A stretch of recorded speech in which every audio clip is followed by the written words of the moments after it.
Weather coverage you can count on. After a dreary Saturday, we're looking at another soggy Sunday as clouds and damp, chilly conditions persist. I'll have all the details for you coming up.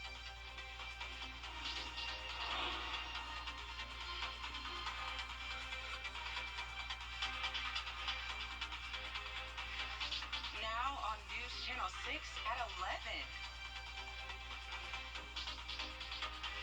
We take a look at the Augusta Christmas parade that took place tonight. Plus, bringing smiles to children for the holidays, Burt County starts their annual toy drive. And we have the latest on the Alex Murdaugh hearing as your News at 11 starts now.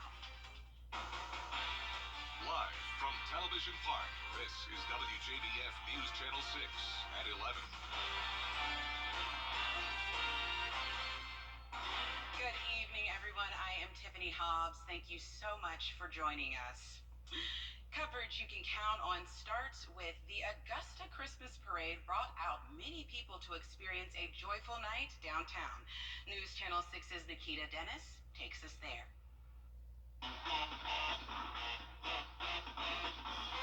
From sounds of the band to Santa making a special appearance, the Augusta Christmas Parade is one many look forward to every year.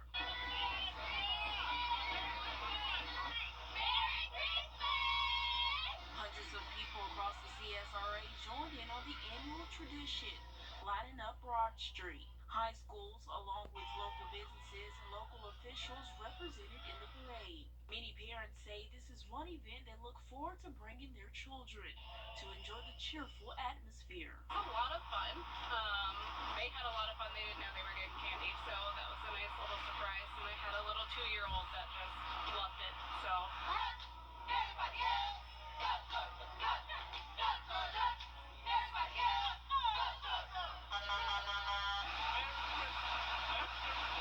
In Augusta, Nikita Dennis, WJBF News Channel 6. Time now for a check with our weather with meteorologist Sherry Sheely. So it was a dreary Saturday for us, and unfortunately, those conditions are going to stick around to stay. Taking a look outside at our Terry Lambert Hyundai Skyview cam at the airport, it's kind of hard to see with the dark skies, but the clouds are definitely out there and in abundance for our night. And looking at our satellite and radar, you can see those clouds continuing to roll in the area, and cloudy conditions will continue overnight and into your Sunday. Our futurecasts, we've got the clouds in play, and they will continue for the next several hours, and then we'll see some rain roll in on your Sunday. For tonight, we're looking at an overnight low of 45 degrees with clouds and a few chance of showers rolling in after midnight. For your morning planner, for Sunday morning, definitely have the umbrella handy for early morning services as that chance of rain starts slightly after sunrise and will continue throughout the day. For your Sunday, again, have that umbrella handy as it will be chilly with chance of showers throughout the day. I'll break down your full forecast coming up. Aiken County authorities are investigating a deadly shooting that took place last night at 8:58 p.m. Officers located a male victim at 1443 Red Street in reference to a reported drive-by shooting. The victim was 43-year-old Christopher Croft Sr. of Aiken. He was pronounced dead at the scene. We have no further details, but we will keep you updated. Alex Murdaugh back in a Colton County courtroom for the first time in more than a month, as prosecutors and the defense battle it out over issues that could be key to his murder trial. More now from Andrew Davis in Colton County. Alex Murdaugh walked into the Colton County Courthouse behind me with more hair than we've seen him in recent hearings and more confidence that his attorney's arguments about blood spatter evidence as well as his financial crime situation may sway a judge. We believe the forensics is going to show that whoever shot Murdaugh and basically blew his head off would be covered in blood, not just spattered. Alex Murdaugh's legal team got a victory in the first motion of the day. They'll get more evidence connected to alleged blood spatter from Paul on Alex's shirt the night of the murders. They say that shirt was destroyed by investigators testing it for the spatter, and the defense team no longer can test it themselves. There were also questions if Paul's blood was on it at all. It's just this case is different. This case is unique. This case is more complex. He's still trying to prevent who he really is from being outed. Then the issue turned to motive, and if prosecutors could use Murdoch's alleged financial crimes and the attempt to cover them all up as part of the reason that he killed Maggie and Paul Murdoch in June of 2021. A lot of people assumed that this was a murder case, and then a few months later, there was some white collar thrown in there. We've realized that this is a white collar case that culminated with 2 murders. He gave a great opening, closing, whatever argument he wants to give to the jury to point and paint Mr. Murdoch as a bad guy. Their theory is to take himself away from being scrutinized in financial misdealings. He puts himself in the middle of a murder investigation. The one thing that apparently will not be in the courtroom during trial, a picture of Alex's grandfather, longtime solicitor Buster Murdoch. Both sides agreed that it would be taken off the wall before a jury is seated. And that judge is taking his time to rule on this situation. He wants to make sure that all arguments are heard. He's expected to make that ruling in the next few weeks. It is going to be a very Merry Christmas for kids over in Swainsboro, thanks to the generosity of others. News Channel 6's Nikita Dennis takes us to the sheriff's office for the annual Shop with a Cop event. The Swainsboro Police Department is making an effort to bless children this holiday season with its annual Shop with a Cop. Kids are paired up with an officer to experience a personal shopping spree for Christmas. Each child gets $100 and is paired up with an officer and goes in and make their selection.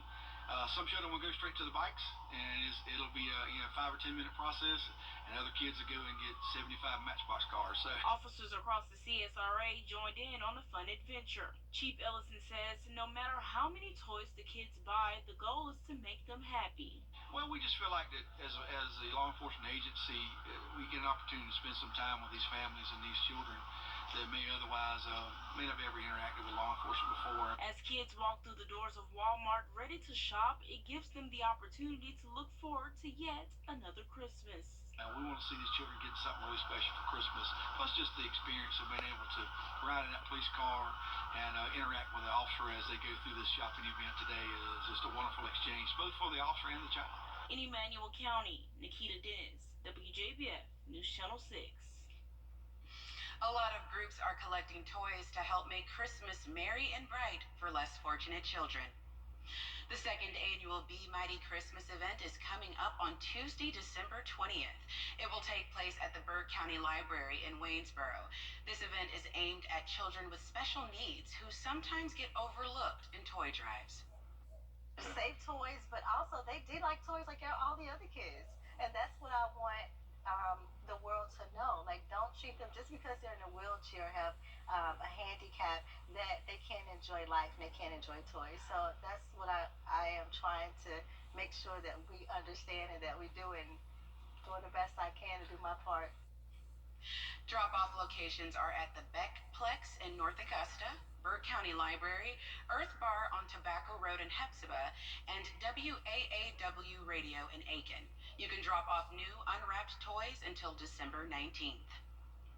Voorhees University CSRA Alumni Chapter is hosting a holiday drop-in here in Augusta.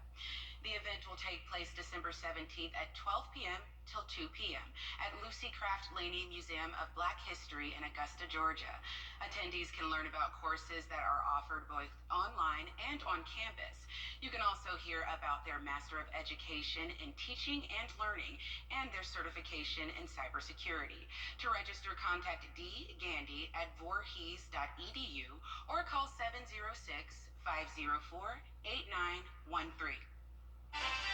Coming up, Sherry has a complete look at your forecast. Plus, we get a first look into Greenville County's new trail when we come back.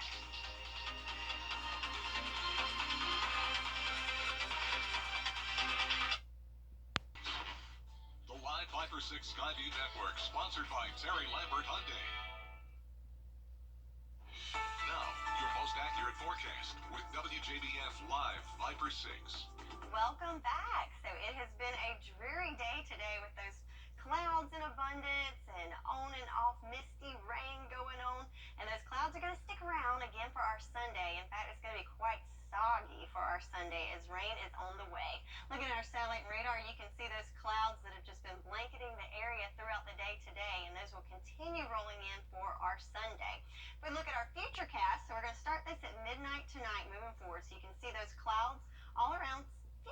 sprinkles here and there. But then as we go into those early morning hours, you can see by 6 o'clock, the northern half of our viewing area, it will be raining. So if you have any early morning worship plans, definitely have that umbrella handy. And then as we go into the 9 o'clock hour, you can see those showers shifting eastward. So Aiken County, Edgefield County, definitely going to get wet for your early morning hours. But by lunchtime, most of the area is going to get a break from the rain. However, showers will persist in Edgefield, McCormick, Aiken, even into Saluda and Lexington counties. And then when we move into the afternoon, we've got those scattered showers again throughout the afternoon. But then the real big band of rain comes in the afternoon Sunday from 6 o'clock on. You can see those rain bands moving in and even some heavy pockets of rain to our south. Good news, though, as we zoom out and move forward to our future cast by Sunday night. So we've got the big old bands of rain coming through Sunday night. But as those move through, Monday, we're looking at some clouds, and then even into Monday afternoon, check it out, we're going to get a break from the clouds and might even see some peeps of sunshine for our Monday and Tuesday.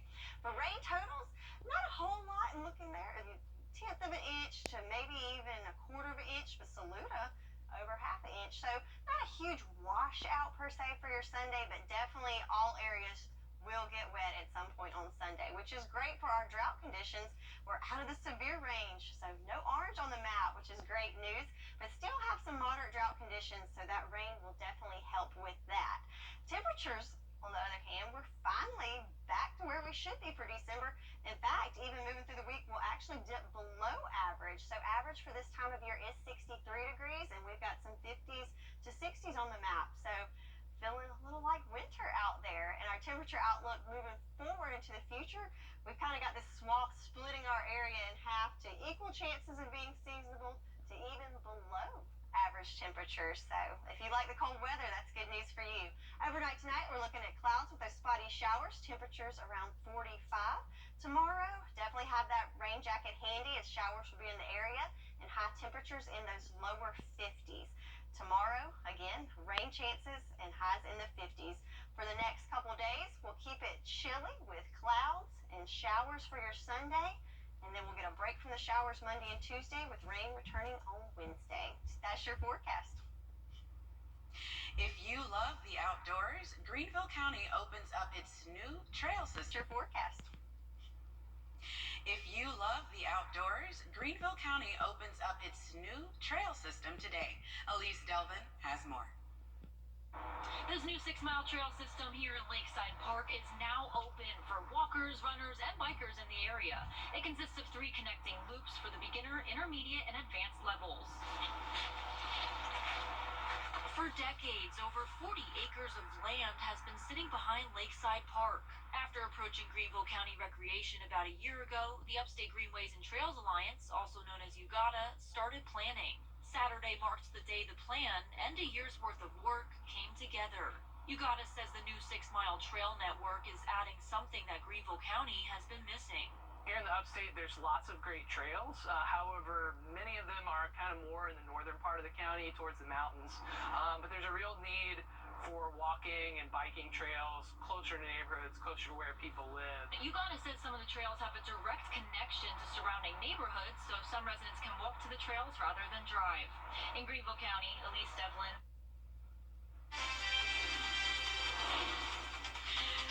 Coming up, we take a look at how University of Idaho students and teachers are handling the incident of unsolved murders.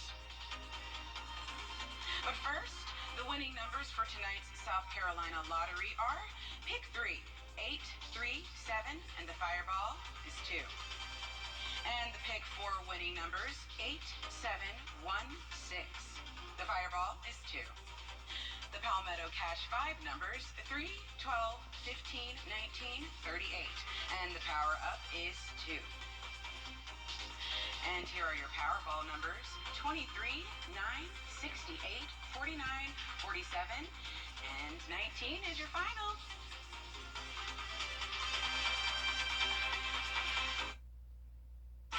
Ram, the most watched morning newscast in the CSRA. Good morning, Augusta. The mood in Moscow, Idaho has slightly changed after the quadruple murders that still remain unsolved. Nancy Liu has more. At the University of Idaho today, there are few students to see. Classes are wrapping ahead of finals next week, and the student population is dispersed. Our students here, they've all moved their classes online because it's, for one, is more convenient, but also, the campus made a very good policy of just saying, hey, work with the students in the way that they need to be worked with, try to, make it as easy as possible for them to be successful, even when we don't have answers. Andrew Tucker does outside work for the university and says there is growing frustration over the lack of answers. It's been nearly a month since the murders of 4 students in an off-campus home, and police have yet to make any arrests or reveal much about their investigation. Students remain on edge. It's been different, but I mean, it's really cool to see everybody support each other and come together in this time. It's really hard, but I think we've all done a good job of checking in on each other. Tomorrow, winter graduation, with the university handing out degrees to 565 students. Senior Kaylee Gonsalves was supposed to be there. The university tells News Nation the commencement will include acknowledgement of the tragedy and a moment of silence. Last night, News Nation got this exclusive footage of investigators back at the murder scene. They were inside, going room to room for just over half an hour. Can you tell us why you're back inside? Moscow police are refusing to comment on who was there and why. The overriding sentiment everywhere here, a killer remains on the loose, and residents want more answers from law enforcement. And so that continual lack of transparency has, we live in Moscow in a murder mystery right now. That's kind of the going feeling, is that no one knows how to feel about it. There's not enough information to make good decisions for the rest of the public. Moscow police continue to divert tips and calls to the FBI due to an overwhelming response to the plea for information about the case. Coming up, Augusta University begins its Peach Belt Conference schedule without a familiar face. We welcome Kira Goldstein to the Wjbf sports family next. Weather and live streaming video. Download the News Channel 6 mobile app. Now, WJBF sports coverage you can count on. Augusta University opening its Peach Belt Conference schedule against Georgia Southwestern. This is AU's first game without head coach Mitras. He was given a 5-game suspension by the NCAA for a violation that was committed by a former staffer last year. On the sidelines, acting head coach for the Jaguars, Zach Tinkham, as AU gets things going early. This layup from Tyshawn Crawford was just the beginning, as he ended up leading AU with a career-high 29 points to go along with a career-high 5 blocks. There's Darren Lucas-White. He contributed 8 points, including that layup, and Miguel Arnold was the second highest Jags scorer on the night, as he put up 17 and shot 38% from the field. The Jags ultimately trounced Georgia Southwestern 74-65 at home. In ACC hoops today, Clemson is upset by Loyola Chicago. Chase Hunter led the Tigers with 13 points, and Georgia Tech falls to 6-4, losing in Chapel Hill. The Jackets fall to 0-1 in ACC play. And finally, over in New York City, a winner was announced for the 2022 Heisman Trophy. The finalists included UGA quarterback Stetson Bennett, but the award ultimately went to USC quarterback Caleb Williams. USC was the first school to take home college football's most prestigious Player of the Year award 8 times, and TCU quarterback Max Duggan finished second. Ohio State's CJ Stroud was third in the voting after coming in 4th last season. Georgia quarterback Stetson Bennett finished 4th, and Williams transferred to USC from Oklahoma following coach Lincoln Riley from Norman to Los Angeles and led a turnaround season for the Trojans. USC finished 11-2 after going 4-8 last year. Bennett and the Bulldogs will play in the Peach Bowl on New Year's Eve against Ohio State. Man, I can't wait, Tiffany. Thank you so much for that, Kira. All right, so coming up, what happens to your pet rabbit when you go on vacation? We will show you a luxury hotel for bunnies when we return.